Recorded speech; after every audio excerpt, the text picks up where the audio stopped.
Сразу небольшой, но очень важный дисклеймер. Это видео не гайд, не обучалка. Я не помощник, я не специалист. Я абсолютно неопытная в этом всем деле. Это был мой первый какой-либо кей-поп-ивент. И мне очень много кто помогал. То есть я во мне советчик. Плюс очень много другие люди меня просили не сильно распространять. Поэтому я просто хочу поделиться с вами своим опытом, своими эмоциями, впечатлениями, мыслями и так далее. Поэтому просто слушайте мою историю и enjoy! Привет, я Фрия, и я выиграла фан-сайт Stray Kids. Я не знаю, с чего начать. Наверное, начну с предыстории. Предыстория такая, что Stray Kids я застенила в сентябре 2022 года. И к тому моменту, когда я официально стала сты, я считаю, это день 20 сентября 2022 года, я особо не знала дискографию, буквально пара песен, но я знала все имена пацанов, я знала их характеры, я знала их взаимоотношения, я знала какие-то факты, истории, предыстории, биографии и так далее. То есть изначально я могу сказать, что я застенила скизят как людей, как личности в первую очередь, а не как музыкантов. Именно по этой причине, когда я узнала о существовании фан-сайнов и, в принципе, что это такое, я поняла, что я хочу этого. Концерт для меня приоритетом никогда не был. По той причине, что я сама по себе не люблю громкие и людные места. Я ненавижу скопления, ненавижу толпы, находиться в толпе тем более. Мне абсолютно некомфортно. Но при этом я очень любвеобильный человек, которому важно излагать свои мысли и чувства. Я абсолютно не умею и не могу держать их в себе.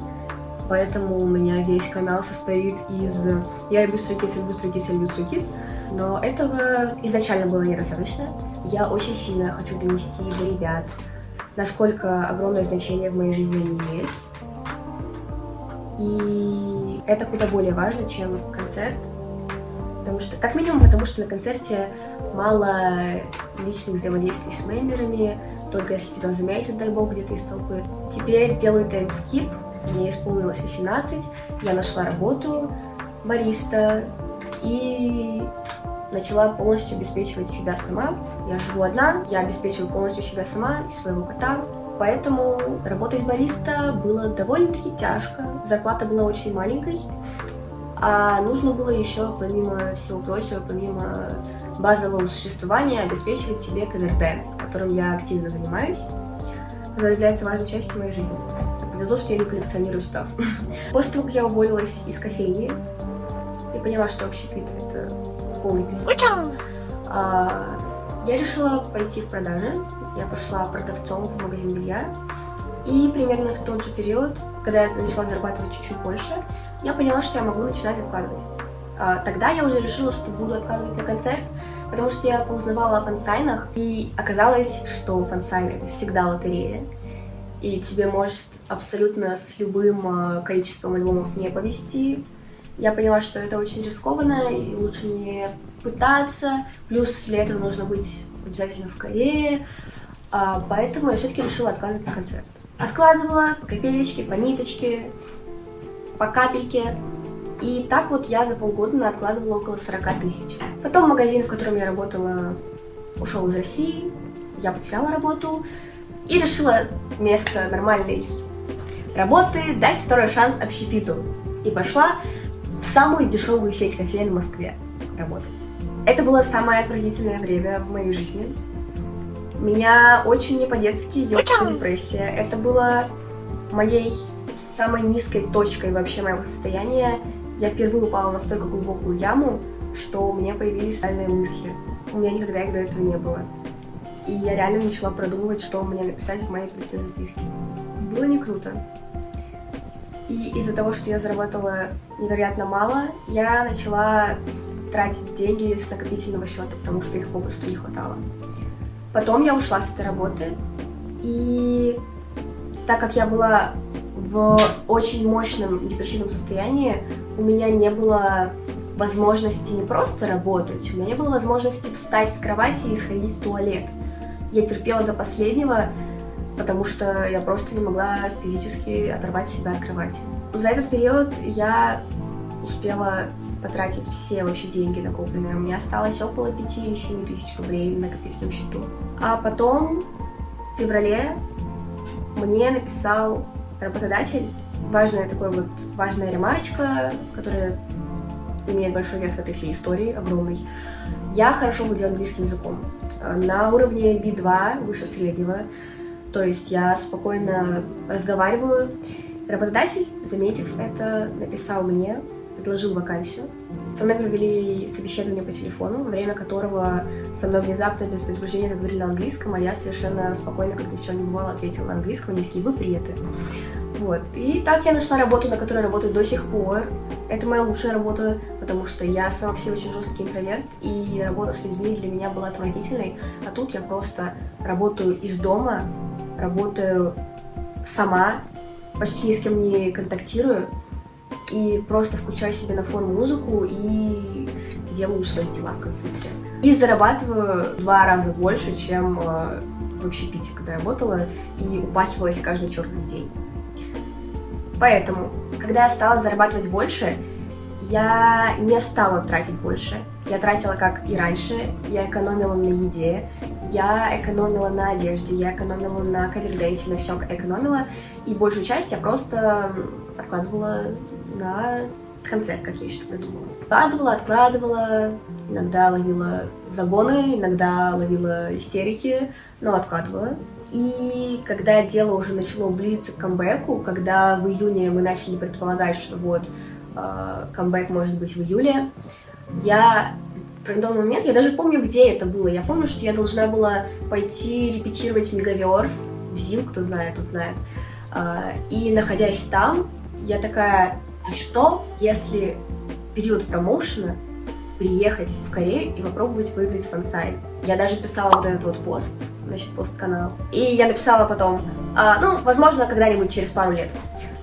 И буквально на следующий день я написала своей знакомой, которая была на фансайне, но у другой группы, со словами: я не туда, я хочу. Эта знакомая очень сильно мне помогла, очень много подсказала.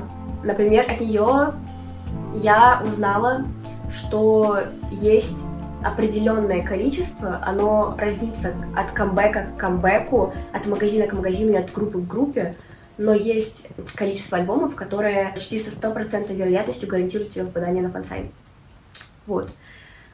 Сразу говорю, в дисклеймере я это уже сказала, но я не могу сказать точное количество альбомов, потому что люди буквально эту информацию добывают очень тяжким трудом и продают. То есть, я буквально могу создать неприятности не только себе, но и другим людям, сказав точное число. Но сразу скажу, было очень много. Примерно в 4 раза больше, чем я предполагала. Вот. И также я не могу назвать, где конкретно добывают эту инфу. Единственное, ее можно найти в Твиттере. Она мне посоветовала, что сделать. Хоть и сказала, типа, ты ебаная, какой фансайн Stray Kids, его почти никто не выигрывает. Я решила, что надо. Я решила, что мечта, которая была моей чуть ли не самой главной вообще на протяжении, получается, 1,5 лет, я поняла, что у меня есть вот такая вот возможность, но есть, ее осуществить. И я начала заниматься подготовкой к исполнению этого плана. Я начала узнавать, как приехать в Корею, как оформить кету. Кета — это электронное разрешение на въезд в Корею. И сразу говорю, что лучше заполнять ее не самостоятельно, а по туториалам на ютубе. По той причине, что ее запросто могут не одобрить. Мне одобрили за час, потому что я полностью все делала по туториалу, и на самом деле это хорошо, потому что я буквально избежала ошибок, которые вполне бы допустила, если бы заполняла самостоятельно. Я разузнала по совету этой знакомой, сколько альбомов нужно купить для фансайна. Примерное количество от другого магазина и за прошлый камбэк, но все-таки информацию я раздобыла примерную. Это уже что-то дало. Купила билеты в Корею и обратно. Сделала все необходимое, чтобы меня пропустили на границе, а это распечатка билетов туда и обратно, распечатка кеты, распечатка брони отеля и тур-лист, типа маршрутный лист туриста. Конечно же, это была абсолютно номинальная вещь, которая мне абсолютно не пригодилась, но она нужна была, чтобы мне точно поверили, что я турист, а не нелегал, который едет работать. Я изначально договорилась со своей подружкой, которая владелица шопа, что я предоставлю им все эти альбомы по себестоимости. Она такая: да, давай. В Корею я прилетела 17 числа, весь день проспала. И еще такой нюанс. Вся моя поездка была организована ради фансайна и ради того, чтобы видеть скизов как можно чаще. Я планировала ходить на предзаписи, я планировала встречать их у зданий и так далее. Я планировала сходить на мини-фан-мит, который обычно всегда проводится после мюзик-кора и так далее. Уже на месте я узнала, что по предзаписи можно ходить только если у тебя есть Melon. Melon — это, грубо говоря, корейский Apple Music. Но оформить его можно только с корейской ID-шкой, то есть долгосрочной визой, с ПМЖ и так далее. У меня была просто электронная кета. Я приезжала буквально на 10 дней. По факту 12, не суть. Ну, то есть без шансов. Поэтому я, не беспокоюсь, проспала все 17 число. А на следующий день я узнала, что это была та единственная предзапись, на которой Melon не нужен. Тогда я поняла, что damn, who ate my luck? 19 числа скизы камбэкнулись. Я пришла к зданию, где проводился Music Bank, где было их камбэк-шоу, чтобы встретить их до записи и после. Это очень распространенная практика в Корее, абсолютно легальная. Оттуда вы получаете всего-навсего фан-сайтов и видите. Приехала, встала в первые ряды, прямо у входа, потому что там была толпа с одной стороны и с другой. Встала впереди, простояла там часа 2, наверное, или 3, а потом в какой-то момент нас всех отогнали метров на 10 или 15, или даже 20, и сказали зайти за ограждение. Я зашла за ограждение, но очень многие решили не заходить, и в итоге, когда скизята вышли из машины, вся толпа ринулась к ним. Из-за этого я не увидела ничего. Единственное, что я увидела, когда я все-таки выбежала к этой толпе, попыталась продвинуться, протиснуться, я очень издалека увидела Феликса и Чунина. И это было все. Я расстроилась, но решила не терять надежду, потому что у нас еще была возможность встретить их после шоу. Как оказалось, после шоу все было еще хуже. По той причине, что я попала в самое сердце давки. Все друг друга толкали, пихали, орали друг на друга, лезли друг на друга. И когда скизы вышли, я не увидела ничего. Я иногда могла проглядеть сквозь чужие руки, плечи и волосы блонд Чунина. Все. Но даже при таких обстоятельствах и в таких ужасных условиях я смогла прокричать as she should. День был ужасный. После этого экспириенса я очень жестко тильтанула. Мне прям было максимально некомфортно, неприятно, мерзко, гадко. Я ненавидела людей и все, что с ними связано. Я хотела просто скрыться, исчезнуть, вернуться в Москву и так далее. У меня еще был этот момент, из-за того, что я только приехала в Корею, все казалось незнакомым, чужим, и мне было очень некомфортно. Слава богу, что я познакомилась со своей подписчицей, и в итоге мы с ней и ее подружкой образовали так называемый Хван Хёнджин Стэн Сквад. Мы втроем сейчас общаемся, дружим хорошо. И все мои дни в Корее в основном прошли именно с ними. На следующий день, 20 июля, у них был мюзик-кор. После мюзик-кора всегда скизы организовывали мини-фан-митинги. Возле здания есть небольшая площадь, на ней сидят стейджки, потом приносят ограждение, скизы приходят, что-то делают. Такое было каждый камбэк. Но нюанс в том, что в этот раз, видимо, из-за погоды, его решили вообще не проводить. То есть, если раньше какие-то объявления об этих фан-митах были, то сейчас ничего не было. Фан-сайты ничего не писали, информаторы ничего не писали. Но мы решили все-таки рискнуть, типа, ну блин, всегда же они делают, не могут они просто так не сделать. Пришли. Людей было очень мало, мы удивились. Нас было буквально человек, 200 максимум, я думаю. Вот, в масштабах стей фандома это очень мало, вы должны понимать. Там мы познакомились с девочкой, которая впоследствии помогла мне с хранением альбомов. Помогает с хранением альбомов, которые я непосредственно закупила. Когда выяснилось, что мини-фан-митинга не будет, было тяжело. Накрыло не по-детски. Мы до последнего ждали их с утра до вечера, думая, что вот они придут. И уже когда пошел адский ливень, мы стояли, обновляли твиттер и увидели инфу о том, что, получается, Чан Джисон и Сюнджин находятся на концерте Лиз. После этого я должна была поехать на Ханде, чтобы встретиться как раз с девочкой, которая должна была мне помочь с оплатой альбомов на фансайн.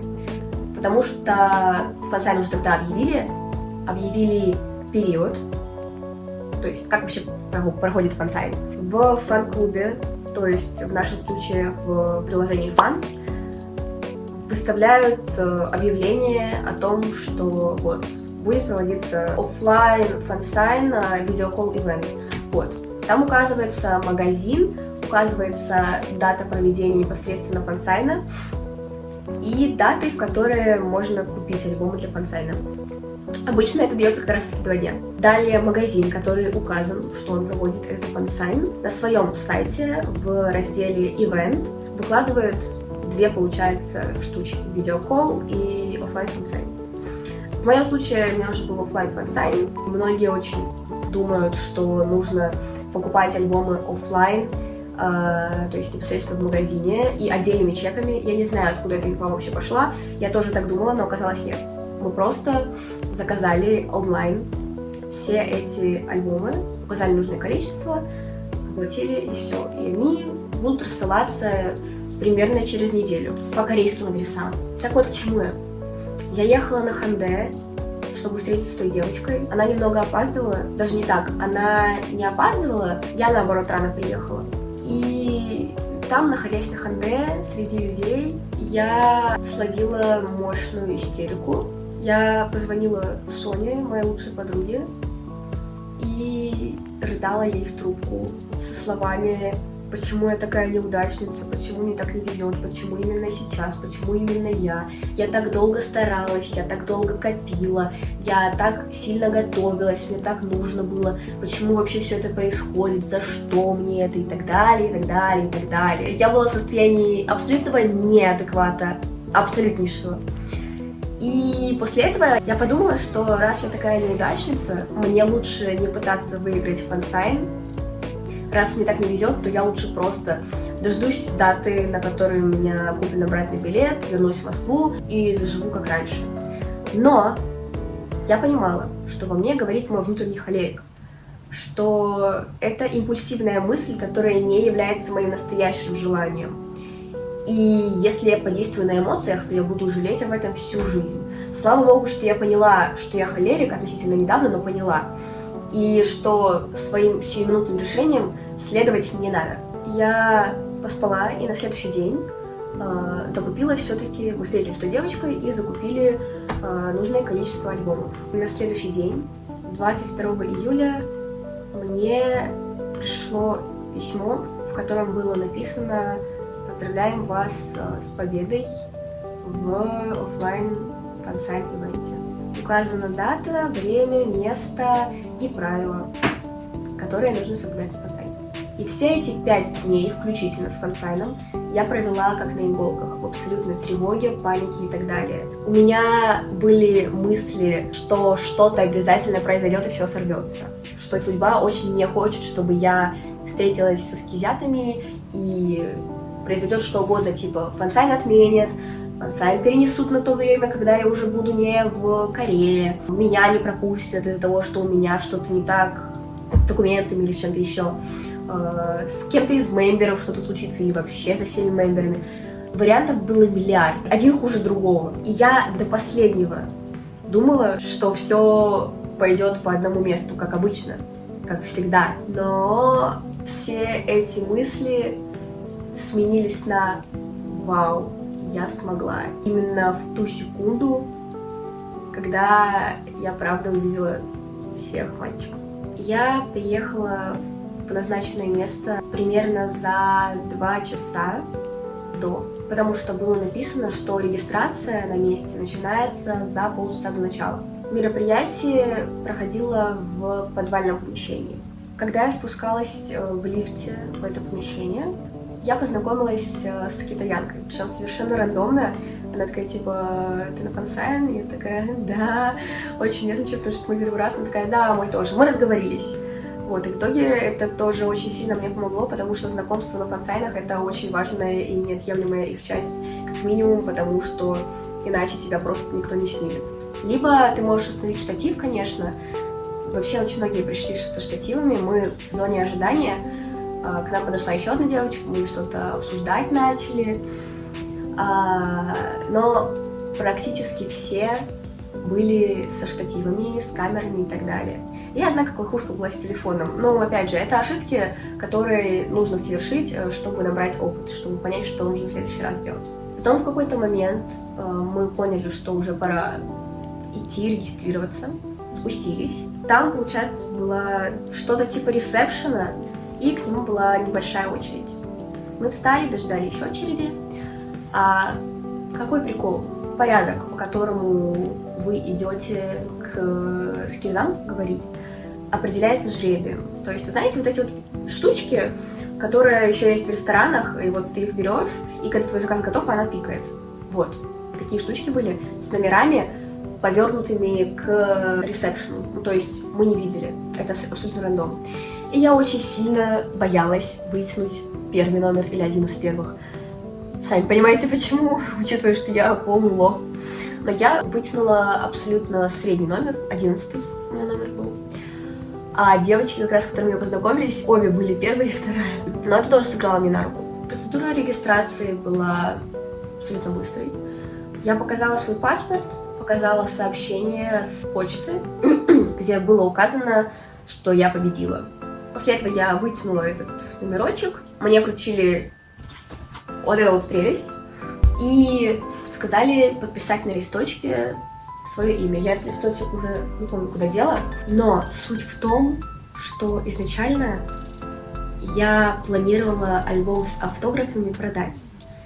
Просто по той причине, что я никогда не была охотником за автографами, меня эта штука никогда не интересовала, мне куда более было важно взаимодействовать или, не знаю, какие-то фотографии, какие-то видео, но на автографы мне было бриллиантово. Поэтому я подписала бумажку как Полина, по той причине, что в России много Полин, и поэтому я спокойно могу продать этот альбом какой-нибудь Полине за большие деньги. И уже подходя к самому помещению, где проводился фансайн, к двери, там стояла сотрудница, которая проверяла печати, которые нам на руки ставили. Когда я уже к ним подходила, уже мне почти начали проверять, но я в последний момент такая, wait a minute, побежала и поменяла бумажку на free. Просто потому, что я поняла, что это буквально одно из самых важных событий за последние 2 года в моей жизни. И я даже под дулом пистолета не продам этот альбом. Я говорю, можно, пожалуйста, поменять? Можно? Поменяла, вернулась, меня проверили, и я пошла. Заняла свое место под своим номерком, под 11-м. Это был 2-й ряд. Прямо передо мной сидела девочка, как раз-таки та, с которой я познакомилась, которая в итоге сняла меня, у которой было мое видео. А девочка по соседству, вторая, с которой мы познакомились в лифте, она сделала фотки меня с Феликсом и с Чанбином. Ну и стала ждать. По сцене время от времени ходил став, что-то делал, подготавливал. На сцене уже были 4 стола, по 2 места. Логично. 8 чуваков. Сколько номеров Stray Kids? Я сидела, нервничала, уже тогда тряслась, но я ничего не ожидала. Там крутили песни из 8, по кругу и какую-то зацикленную речь про правила поведения на фансайне на корейском и на английском. Правила, которые я уже, естественно, изучила от корки до корки, пока готовилась к этому фансайну. И в один из моментов, когда в очередной раз кто-то вышел на сцену, я подумала, что это Став, я поднимаю голову и вижу, что типа, блин, а чё Став с фиолетовыми волосами и без маски? Он такая... Типа, это буквально пацаны, которые у меня вот тут вот, которые у меня везде. Тут вот самое главное. И они вот в данную секунду, в данную минуту, в данный момент, период времени, они вот здесь передо мной. Ходят еще так не просто, без какого-либо предупреждения вышли, как ни в чем не бывало, все еще прям гробовая тишина стояла. Ходят, что-то ходят, такие, анён, блин. Моя честная реакция была такая, что я поджала ноги на сиденье и начала вот так вот плакать без слез, буквально. Полезно. Они тем временем стали в ряд, степаут, не осёстук из меда, и расселись на свои места каждый. В порядке, получается, Феликс, Минхо, Сэнмин, Джисон, Чонбин, Чонин, Чан и Хёнджин. Это было забавно, потому что Феликс был как вводный персонаж, который тебе помогает, который тебе все объясняет, успокаивает, комфортит и все такое. А Хёнджин просто финальный босс. Просто по той причине, что он мой жесткий биас. И потихонечку Стэй начали выходить на сцену, чтобы провести в целом то, ради чего мы все пришли. В чем прикол? Ребятам можно приносить вещи, чтобы они их, не знаю, потрогали, подержали в ручках, надели на себя, если это какой-то предмет одежды. Если это плюшек, то, не знаю, пообнимали, сделали так, сяк. Я принесла очень много вещей, про которые я в итоге благополучно забыла. Почти про все. Очень важным моментом является то, что я принесла мерч моей лучшей подруги. Соня Мингур, художница. Она делает мерч по эскизам. А еще она очень жесткая джусониха и минхониха. Но в основном ее принято считать джусонихой. Поэтому, когда я еще не выехала, я предложила ей, типа, о, слушай, такая идея, давай, если я выиграю, я покажу Джусону твой мерч. Она нассала кипятком и дала мне открытку. Открытку с Джисоном, которая очень много значит для Сони. Просто как минимум потому, что она была нарисована в порыве огромной любви. Мы хотели, чтобы он на ней расписался. Потом оказалось, что эскизы не имеют права расписываться абсолютно нигде, кроме альбомов. Это грустно, но это имеет смысл. Как минимум, чтобы не было, не знаю, людей, которые пришли навариться перепродажи автографов отдельных. И из подарков, которые прям вот отдать, чтобы им можно дарить только рукописные письма, не печатные, рукописные. Я хотела вложить им наш кавер на Elevator плюс Levanter, потому что это был подарок к их 6-й годовщине. Вот. Ну и в целом Elevator и Levanter две, наверное, самые значимые, ну не самые, ладно, но все-таки значимые для Stray Kids и для Stay песни и хореографии. Вот поэтому я очень хотела, чтобы они это увидели. Плюс там посыл очень душевный. Я распечатала 8 таких штук и вложила в каждое письмо. Да, я писала 8 писем для каждого мембера. Если кому-то интересно, оставлю в комментариях эти письма. Они все были на английском, но Минхо я прямо вот... Я, получается, свернула этот листочек, и той стороной, которая лежала лицом, получается, когда разворачиваешь конверт, я написала своим корявым корейским почерком, типа, я написала тебе письмо на английском, но максимально разборчивым почерком, чтобы ты мог перевести это через фотопереводчик, если захочешь. Они различаются по размерам, к сожалению. Все-таки придумать одинаковые абсолютно письма тяжеловато. Ну и плюс из-за того, что Хёнджин мой биас, его письмо получилось самым объемным. Я себя корила какое-то время за это, но меня потом успокоили тем, что это нормально, это не значит, что ты любишь других меньше. Просто ты этого человека больше чувствуешь и больше хочешь ему сказать, и это нормально. Я оформила эти письма, сделала конвертики, подписала по именам, а на другой стороне я закрыла эти конвертики стикерами тоже Сонечки. То есть у нее есть стикеры со эскизушками, и я их наклеила. Вернемся к фансайну.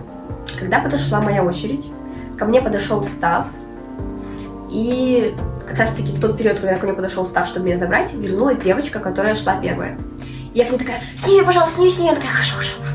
Люблю стоять. У меня проверили паспорт, у меня проверили вещи, которые лежали в пакетике, которые я хотела передать.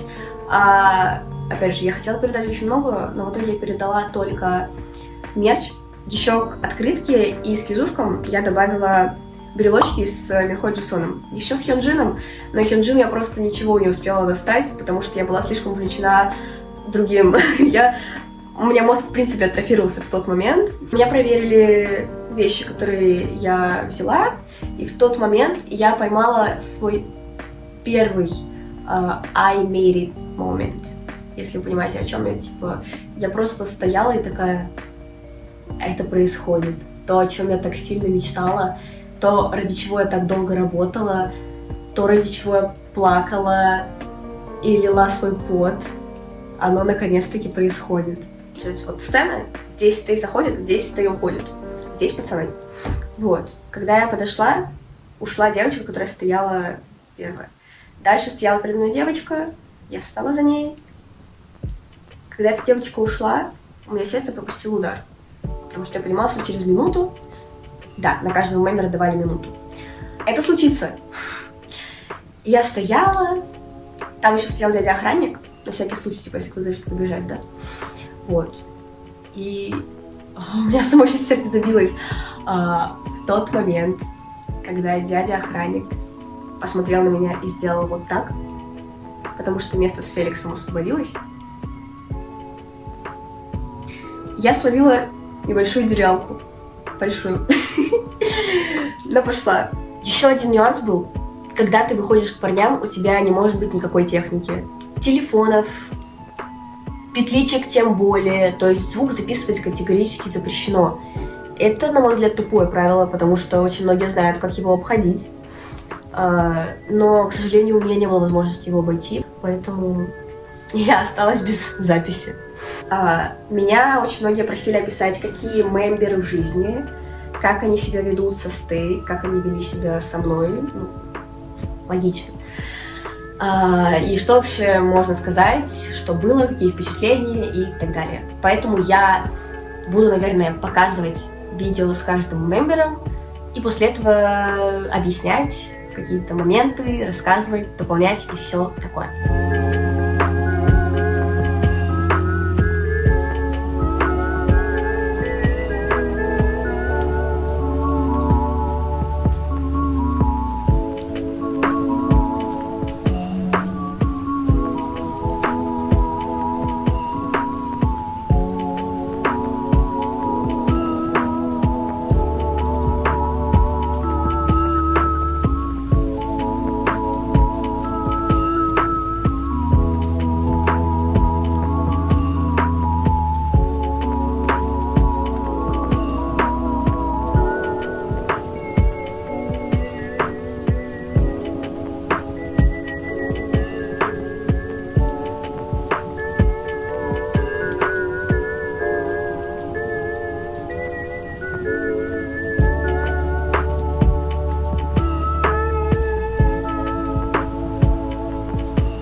Я все еще не отошла от диалога с Феликсом. Я не знаю, как объяснить чувства, которые ты испытываешь, когда Феликс произносит твое имя. Ну, по видео видно, я размазалась. И я не успела сообразить вообще что-либо, не успела собрать мысли в кучку и сконвертировать чувства в слова, как он сразу первый начал говорить о том, как он благодарен мне и какая я молодец, что пришла. Я думаю, чувак, я потратила такое огромное количество денег на то, чтобы прийти и захвалить, и залюбить тебя, а в итоге это делаешь ты со мной? That's not how it should work. Так что у нас был небольшой баттл любовью. Так как Феликс начинал все это, я очень сильно тряслась. Логично, что к концу я подуспокоилась чуть-чуть. Вот. А с Феликсом я очень сильно тряслась, сбивалась, путалась.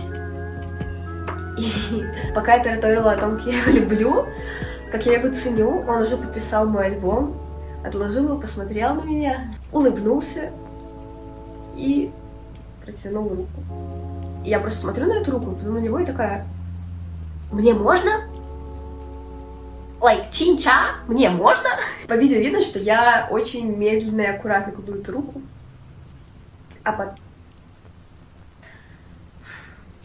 потом он накрывает ее своим большим пальцем и прикрывает второй.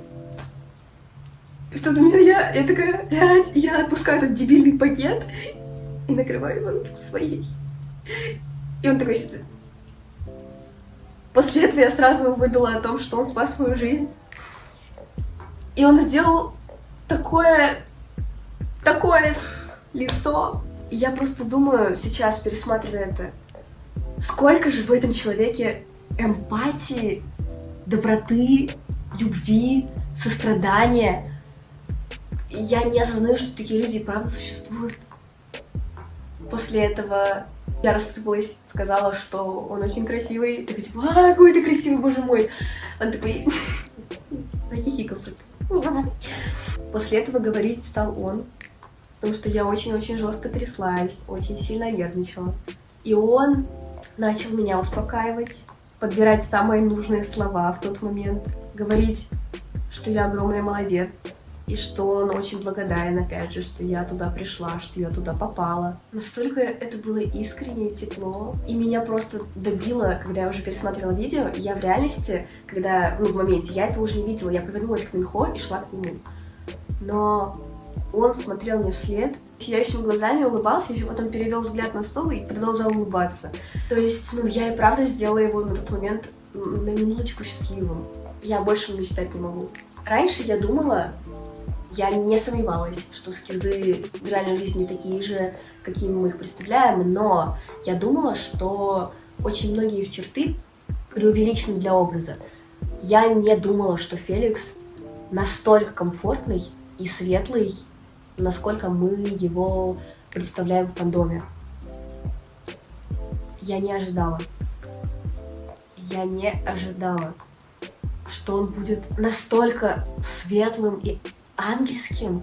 Я очень, на самом деле, рада, что он был первым, потому что он, правда, смог меня успокоить. Я прямо на всех уровнях ощущала эту искренность, комфорт. Понимаете, мне стало в разговоре с ним настолько безопасно. Да, безопасность — это самое подходящее слово.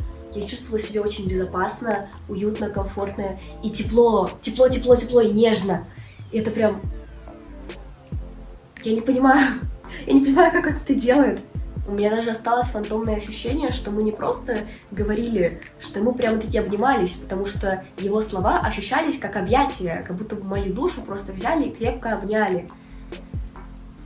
И до сих пор ощущается, со всеми скизями ощущается. Самое счастливое в этой ситуации то, что его доброта и нежность — это не фан-сервис. Это абсолютно искренне и от всей души.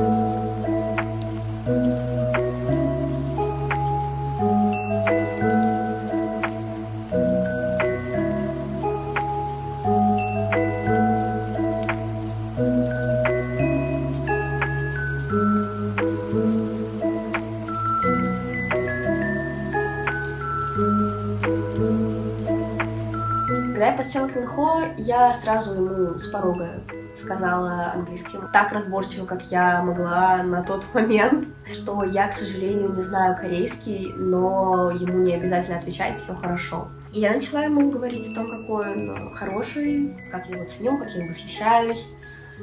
И в тот момент он уже подписал мой альбом и рассматривал письмо, он так взял его, я его дала стороной с именем. Он его развернул, увидел сольного Либета, показывает у него и такой типа уи. Он так обрадовался, я не знаю.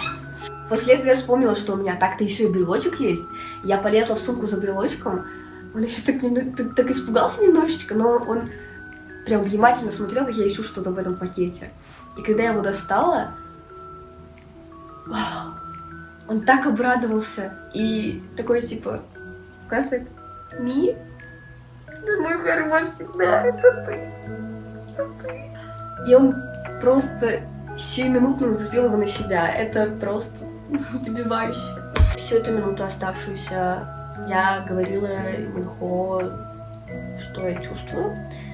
И он на это кивал и улыбался. Знаете, было видно, что он понимает слова, которые я говорю, но насколько я чувствовала в его взгляде благодарность за то, что я не заставляю его выходить из зоны комфорта и говорить на английском. Я не нуждалась в ответе, я просто хотела, чтобы он услышал мои слова любви. И знаете, что я хочу сказать? У Минхо в фандоме такой образ, ну, понимаете, о чем я, что он такой весь проказник, такой хитрюга. То есть я думала, что он как-то подстебется хотя бы и пошутит. Или, например, я видела видео, где девочка говорила с ним на английском, он ответил ей на корейском. Вот я что такое ожидала, я даже ответ ему придумала на такой случай. Но все, что было, это его счастливая улыбка, сияющие глаза и тепло. Это настолько драгоценно. Наш диалог с Минхо был для меня, наверное, самым неожиданным. Минхо вел себя абсолютно не так, как я представляла, и это просто настолько, не знаю, настолько это мило, настолько драгоценно. Минхо — котенок.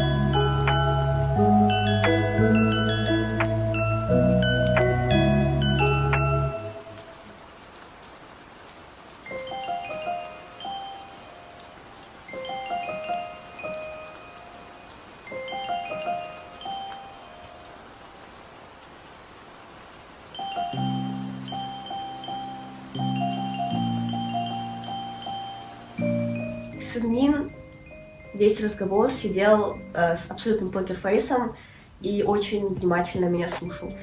Я со всеми мемберами пыталась отследить их эмоции, у Сунмина я не поняла ничего. Типа, первым делом он спросил, откуда я ответила, что from Russia. Он такой, Russia. И я не поняла, что он имел в виду, но он сказал, что типа that's really far away, по-моему, если моя память мне не изменяет. Все время он сидел и слушал мои слова. В какой-то момент я от нервов начала сбиваться. И он такой, не торопись, все хорошо, ты долго сюда добиралась, это нормально. Я сейчас монтирую видео, и я поняла, что я очень мало рассказала о Сунмине, поэтому я нашла пост, который я написала сразу после того, как сошла со сцены, на эмоциях. Тогда я еще помнила чуть больше, чем сейчас, логично. Вот. И там прозвучала такая фраза. Насколько я помню, контекст был такой, что я буквально сказала ему, что вот у меня очень мало времени, поэтому я не могу тебе сказать все, что хочу, поэтому возьми письмо, которое я тебе написала, там вот я пыталась подробно все описать, то, что чувствую, вот, и после этого я как раз-таки начала сбиваться, пытаясь успеть сказать все, что хочу сказать, вот, и после этого он это мне ответил. Это его особенный способ любить, Стей. Он очень внимательно меня слушал, и в конце, опять же, я этого не видела, но на видео заметно то, как тепло он улыбнулся и сказал «See you again». И я такая «Да, увидимся, потом когда-нибудь в следующий камбэк я приеду, увидимся».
Как только я подсела, он прочитал мое имя, такой free, ну, он прочитал изначально правильно, но из-за того, что я не ответила, он подумал, что прочитал неправильно, и начал исправляться.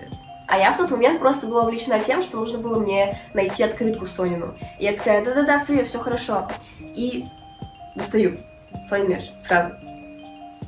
И вот это его коронное. Достаю ему открытку, достаю брелочек, он такой... И мне очень сильно обидно, что я не помню, что он тогда говорил, потому что он 100% говорил что-то про мерч. А Соне вдвойне обидно. Но, судя по эмоциям на видео, ему понравилось. И, возможно, я, конечно, могу ошибаться. Я сейчас вру! Но, по-моему, Соня от этого в восторге. Я вручила этот мерч со словами, вот, это нарисовала моя подруга, она художница, и она очень сильно любит тебя, как и я бла-бла-бла-бла-бла, слова любви, вот, и все такое. В какой-то момент, когда я жестикулировала, я такая, типа, да-да-да-да-да-да, в какой-то момент я положила руки на стол, и в этот момент он прекрасно знает, как я на это отреагирую. Он такой, типа, я кладу, вот, допустим, как это сбоку видела, вот это его рука, это моя. Я кладу руку, он такой, тыц, и я такая, о мой фак, и он из этого заржал. Бро знает, насколько он хорош. Я только довольна этим. Я продолжала говорить, ты такой, ты сякой. И когда уже время закончилось, и Став начал меня отгонять, я такая, Гарри, so beautiful. И он такой, нет, это ты красивая. Я такая, нет, ты. И такая, я уже уходила, меня уже прям прогоняли. Он берет зеркало и такой, нет, посмотри, посмотри. Типа, я не договорила. Han Ji-sun, the man you are.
Чонбину я ввалилась просто с ноги с фразой «О, боже, какой ты красивый!», потому что изначально, когда я собиралась на фансайн, одной из моих главных целей было завалить Чонбина комплиментами, потому что, ну, все мы, к сожалению, огромному знаем о том, как его бодишеймят, по поводу лица говорят, что является абсолютнейшей неправдой. Ну, люди, люди. Поэтому я изначально настраивалась на то, что я завалю Бини комплиментами. Поэтому я буквально подсела и начала говорить, какой он потрясающий, какой он красивый, как я им восхищаюсь и так далее.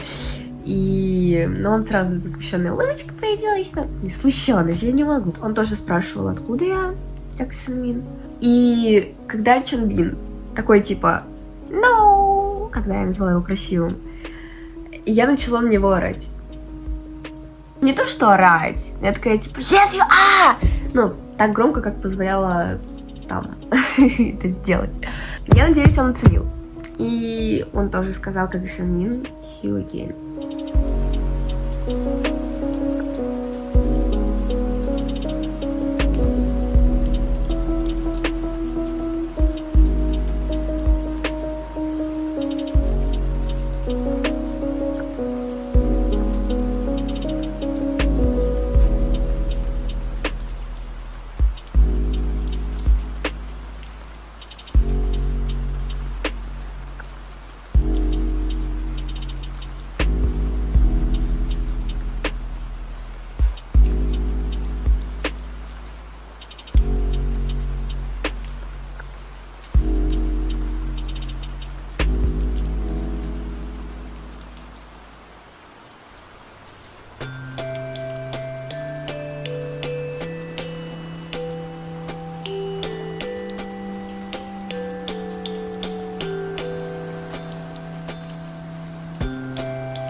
Чонину я тоже завалилась сразу с комплиментами.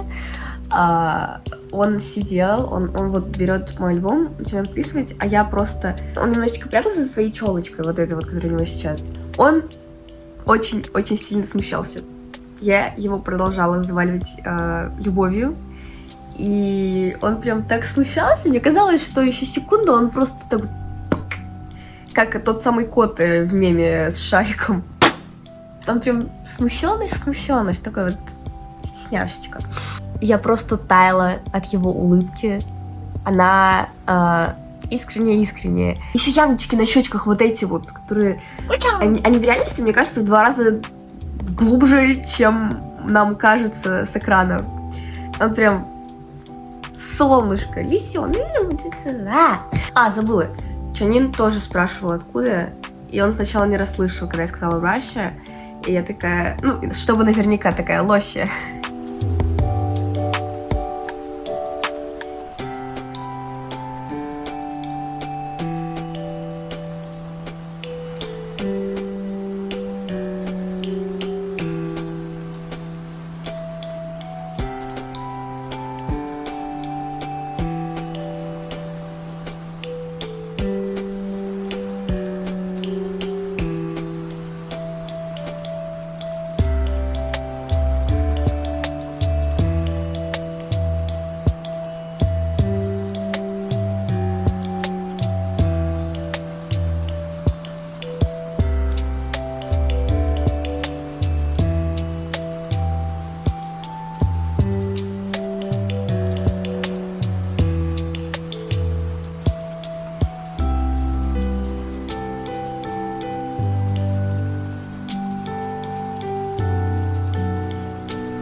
Как только я подсела, он сразу такой: Шуя? Мы виделись уже? А я просто, я не знала, какую эмоцию мне на это юзнуть, потому что, бро, нет.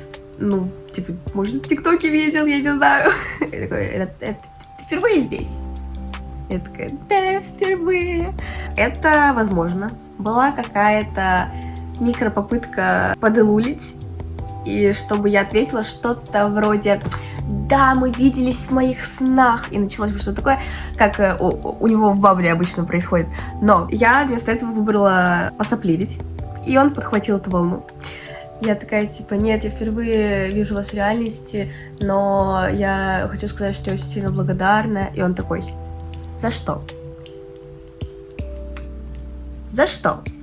Спрашивает человек, который буквально собрал группу, которая сплотила миллионы и миллионы человек, поднял ее, продюсирует ее, является абсолютно прекрасным лидером, спасает миллионы жизней и спрашивает: за что спасибо? Я начала перечислять. Я начала по пунктикам говорить: вот, и он такой, Тогда в какой-то момент, когда он писал мой альбом, он такой, для меня просто скиншип очень сильно важен. Поэтому, когда я взяла его в ручки, меня прям начало прорывать, и я начала свой поток любви, который он слушал с такой какой-то, я не знаю, я бы сказала, грустной немножечко улыбочкой. Вообще Чаня выглядел довольно-таки уставшим, но радостным. Я не знаю, как это объяснить. Я вот сижу, говорю: вот, ты такой потрясающий, такой замечательный, спасибо большое за то, что ты делаешь, ты очень меня мотивируешь, вдохновляешь, бла-бла-бла. И в какой-то момент я такая: я очень надеюсь, что ты это понимаешь, пожалуйста, пойми это. И я даже сделала паузу, чтобы посмотреть его реакцию, узнать его ответ. Он так прям очень печально улыбнулся, такой я постараюсь. В следующий раз подарю ему еще больше любви. И после того, как время закончилось и Став начал меня отгонять, я уже собиралась забирать свои ручки и уходить. А Чан, когда я, типа, немножечко вот так вот сделала, он не отпускал мои руки. Он продолжал их держать, вот так вот вперед подался и что-то говорил. И это, наверное, самая обидная часть, то, что звук не сохранился, потому что я абсолютно не помню, что он говорил, но это было что-то весомое. Учитывая, что у нас буквально закончилось время, а Чан продолжал что-то мне говорить и не отпускал мои ручки.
Переходим к финальному боссу. Хван Хён Джин. Когда я еще даже не села, он такой берет, смотрит. Hi, Free! Я буквально впечаталась башкой в стол. И я не знаю, видел ли он это, потому что в тот момент как раз опустился к альбому, чтобы подписать его.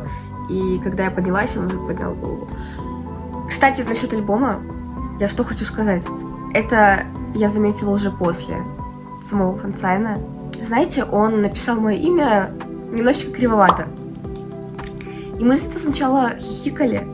У меня теперь ник такой вот стоит во всех соцсетях. Но когда я пересматривала видео, я поняла, что это было просто потому, что он очень торопился побыстрее подписать альбом, чтобы у него осталось больше времени на взаимодействие, на разговор со Стэй, со мной. То есть, понимаете, в каких мелочах это прослеживается? Его любовь к Стэй. И таких моментов, на самом деле, очень много, просто если обратить на них внимание. Я забыла вообще, что я должна была ему что-то передать, про брелок Сони забыла, про другие вещи забыла. Все, что я вспомнила, это cinnamon roll, который мне подруга передала, чтобы дать его Хёмику. Вот, я достаю, даю, он его берет, вынимает. Потом он такой, типа, мне нравится твой пирсинг. Потом он еще и про волосы сказал, что ему нравится. И знаете, я смотрела другие фан-коллы, другие видео с фансайнов от Стэй, и этот бро всех Стэй, у которых есть пирсинг, обязательно хвалит за пирсинг, типа говорит, что ему нравится. Это нефор. Девочки, я люблю нефоров. Потом он протянул мне ручки. Забавно, как в начале на Феликсе я такая... На Хёнджине просто... И я начала месиво. Я начала какой-то любовный дисс. Я только так это могу назвать. Потому что я просто без остановки говорила о том, как я его люблю, как он меня восхищает, как я люблю его творчество, как он меня мотивирует и так далее и тому подобное. И я так интенсивно об этом говорила, что он не мог просто вставить ни слова. И все, что ему оставалось, это просто вот так вот держать мои ручки и сидеть. В какой-то момент я сделала передышку, чтобы, вдохнуть воздух. И он такой, типа... Я его спросила, типа, why you laughing? Почему ты смеешься? Он такой, ты очень милая, you're so cute. После этого время уже начало заканчиваться. Я вспомнила, что вообще-то в тот день у меня была нарисована розочка, как у него в тот же самый день. Потому что моя подруга ее нарисовала. Я решила ему показать ее. Он сначала не понял, потом меня уже Став начал отгонять, я ему показываю. Он ее берет и пытается рассмотреть, а я уже отхожу. Вот. И уже в самом конце он такой, thank you, Free. Я говорю, thank you, Hyunjin. Я мечтала об этом моменте всю жизнь. Еще забавно, что я забыла передать ему письмо. Он был единственный, кому я забыла передать письмо. И хорошо, что дядя-охранник заметил это. Я такой, типа, Я такая... Хвани очень сильно милый. Я не подозревала, что он настолько милее в реальной жизни. Я и про внешность, и про поведение. Я боялась, что... Знаете, я видела видео с фансайнов, где он смотрит Стэй просто в душу. И я думала, что он сделает так же, и что я расплывусь. Но все, что я делала, это... Какой ты милый. И не переставала улыбаться. Зайд. Со сцены я сошла с мыслью: я самый счастливый человек во вселенной. И это чувство у меня все еще спустя больше недели, получается, уже прошло. Когда диалоги со встречками закончились, они что-то делали на сцене, разговаривали, ходили и спели сначала Чик-Чик-Бум фестивальную версию, потом станцевали обычный Чик-Чик-Бум. Был еще забавный момент. Вот знаете, та самая ситуация, когда человек тебе машет, ты машешь в ответ, а оказывается, что человек махал человеку сзади тебя. Такое произошло с Сунмином, только наоборот. В общем, он махал в мою сторону. Я, думая, что он машет кому-то сзади меня, просто сидела вот так вот. Ничего не делала. Он начал махать агрессивно, такой типа... Я такая... И он такой... Я сразу... В конце, когда парни уже прощались со Стэй, я решила все-таки поймать момент и сделать вот эти вот видео. Вы понимаете, о чем я. Я просто вытянула руку, сердечко, и вот кто дополнит, тот дополнит. Первым заметил Чонбин. И я прям завизжала. Знаете, кто-нибудь Потом подошел Хваник. Прям близко к краю сцены в моей стороне. Я просто снимала вот, и ждала, пока он заметит меня. В то время он смотрел туда, в сторону фансайтов, вот так позировал, да. Потом он перевел взгляд на меня, заметил мое сердечко, сразу его дополнил, как только заметил, опустил ручку, повернулся обратно к фансайтам, а я в тот момент решила не терять свой шанс и крикнула «I love you so much», потому что он сразу перевел взгляд обратно на меня. Он такой типа... Я сначала с этого угорала, но потом, когда я пересмотрела видео, я заметила, что он мне ответил. Он ответил «надо». По-корейски я тоже. И знаете, то, с чего меня просто в щепки разносит, это то, что он не знал, знаю ли я корейский. Он просто все время мы говорили на английском. И если бы он имел цель ответить мне, он бы явно ответил на английском. Но он ответил на корейском. И я думаю, это потому, что он, просто выразил то, что думает по отношению к Стэй. Потому что, это буквально... Он сказал раньше, чем сообразил, что я могу так-то не понять. И это одно из просто миллиарда наблюдений вот этих вот маленьких деталей, которые показывают его безграничную любовь к Стэй. I love you so much. После этого был Чонин. Чонин тоже подошел примерно туда, где стоял Сонджин. Я такая... И он сразу сделал то же самое. После этого я сделала это самое сердечко, он сразу...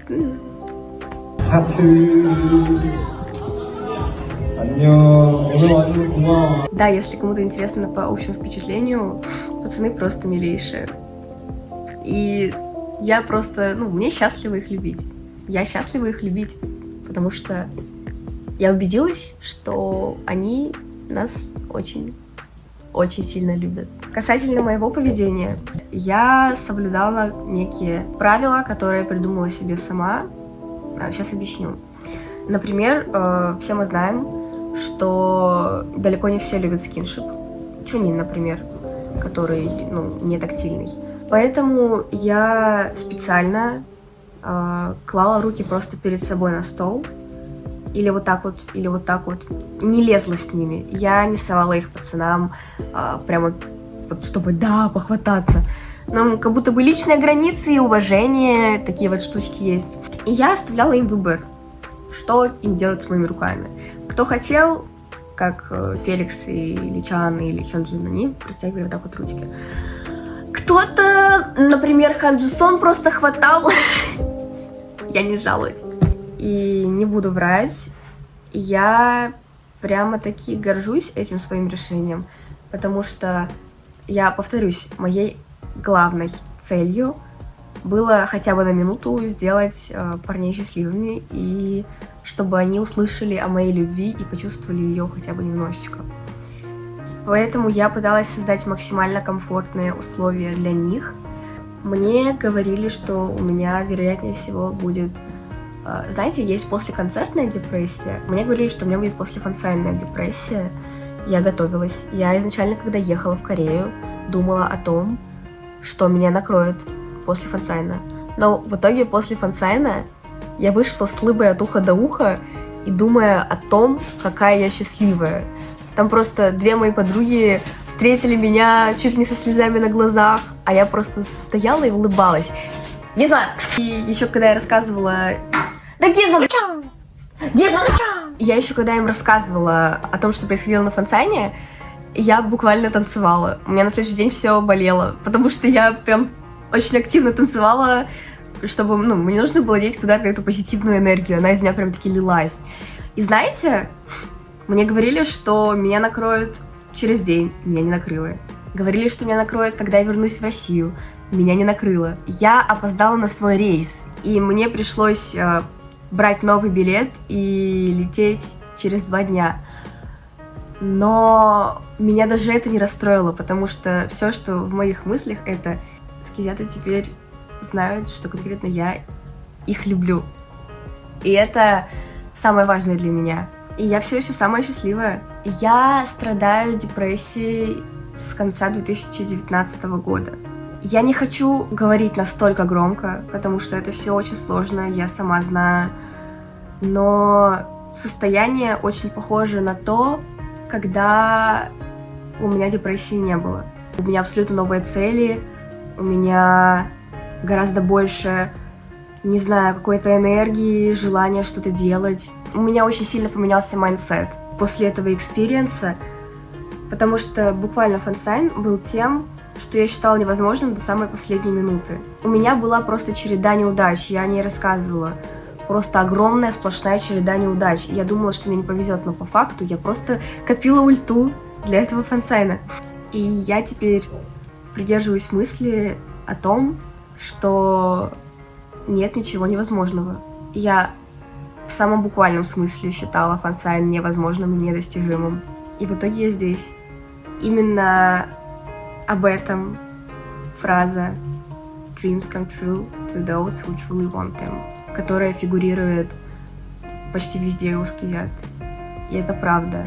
Dreams come true, мечты становятся правдой. To those who truly want them. Truly в данном случае имеет смысл правдиво. То есть мечты становятся правдой у тех, кто правдиво их хочет. Имеется в виду, что те, кто хочет чего-то искренне, они найдут любой способ вырвать возможность исполнить эту мечту. Сквозь пот, кровь и слезы, как я, они смогут этого добиться. Просто, если ты правда этого хочешь, то ты сделаешь все, чтобы это стало правдой. Я думаю, что это теперь мой лозунг по жизни. И когда я задумалась о том, что в теории есть вероятность, что я все-таки исцелилась от депрессии, то просто представьте, когда я приду на следующий фансайн, а я на него приду, сяду к Чану и скажу ему, что он вместе со своими детьми помог мне справиться с расстройством, от которого я мучилась на протяжении стольких лет. Поездка в Корею была буквально судьбоносной. И я знаю, что ничего не будет как раньше. Мне это очень сильно нравится. Подытоживая все вместе, я хочу сказать, что я очень сильно люблю этих детей. Просто потому, что они и их любовь к Stay — это не фан-сервис. Просто потому, что они искренне просто потому что они настоящие. Просто потому что они — это они. И мне так счастливо думать о том, что такие прекрасные люди действительно на самом деле существуют. И они реальные, и я их видела. И что они теперь знают мою любовь не как абстрактный стей, а как конкретно меня. Как Фри с пирсингом и красными волосами, которая пришла и завалила их любовью. И я не хочу, чтобы это звучало как-то делулу, но я к тому, что, это настолько бешеные эмоции, когда люди, которых ты любишь на протяжении такого времени, но любишь издалека, с экрана или через наушники, а теперь они знают, что конкретно ты их любишь. И конкретно ты заставила их улыбнуться и почувствовать счастье на пару минут. Это безумие. Я обещала ответить на ваши вопросы. Хотела спросить, о чем ты с ними говорила, готовила ли речь, или все произошло само собой. В ночь перед фансайном, с 25 на 26, я пыталась придумать речь для каждого. Я пыталась придумать речь хотя бы для одного. Я засекала секундомер, пыталась уложиться в минуту, пыталась придумать связанную речь, но так не придумала и уснула. И на утро я поняла, что как только я окажусь там, у меня все слова, которые я продумала, просто вылетят из головы. Я поняла, что я просто буду импровизировать. И я по факту импровизировала, я не помню абсолютно ничего из того, что я говорила, я об этом уже упоминала. Но я говорила без остановки. Я говорила и не задумывалась о том, что говорить, потому что я чувствовала настолько много, что я готова часами говорить, импровизируя. Ну, в общем, да, я импровизировала. Я просто говорила, что думаю. Я бы хотела спросить, а ты говорила со всеми на английском или на корейском на английском? Я со всеми говорила только на английском. Мой корейский, он буквально застрял на уровне «я умею читать хангыль» и говорить базовые слова по типу «안녕하세요», «미안해요», «감사합니다», «встретитесь заранее» и так далее. Поэтому я абсолютно со всеми, что в Корее, что в фансайне, общалась на английском. Какая была первая реакция на победу? Я сама по себе не эмоциональный человек, если я нахожусь сама с собой. Я была тогда в номере. Опять же, это было 22 число. Я лежала в кровати. Я вижу, что мне приходит письмо от Music Blend, перехожу, читаю. Congratulations on winning the fansign event. Я такая просто около 20 секунд полежала, потом написала на закрытую для друзей. Типа, я выиграла фансайн. Все. Но было очень сложно молчать. Было очень сложно молчать в канале. Я прям разрывалась, я чувствовала себя Феликсом, когда его еще не объявили амбассадором Луи, но планировали, и он прям отсчет вел он того, этого, я такая же. Есть ли какие-то необычные правила на фансайне, которые оказались неожиданными для вас? Скорее, непонятными зачем. Были правила о том, что нельзя записывать звук, потому что звук все равно все записывают, все ебут в рот это правило. Типа, как будто это просто доставляет лишнюю проблему. Еще, скорее, не неприятно, а обидно то, что очень жесткие правила, что им можно давать, что нельзя, то есть то, что рукописные письма, и в них, допустим, даже открытку нельзя вложить. И обидно, что им нельзя забирать вещи, даже если они очень захотят. Есть ли какие-то определенные правила во время общения с ними, ограничения? Общаться нельзя на спорные темы, на какие-то острые темы по типу политики. Такие темы, которые могут вызвать скандал и так далее, они максимально избегаются, о них нельзя говорить. Ну и плюс там прям в правилах отдельно прописано вот stay, вы должны уважать Stray Kids, поэтому соблюдайте тон при общении. Можно ли с ними фоткаться? Нет. С ними нельзя фоткаться, нельзя проносить с собой технику, когда ты разговариваешь с ними. Единственное, можно, чтобы тебя снимали из зала, то есть попросить кого-то, чтобы конкретно тебя снимали.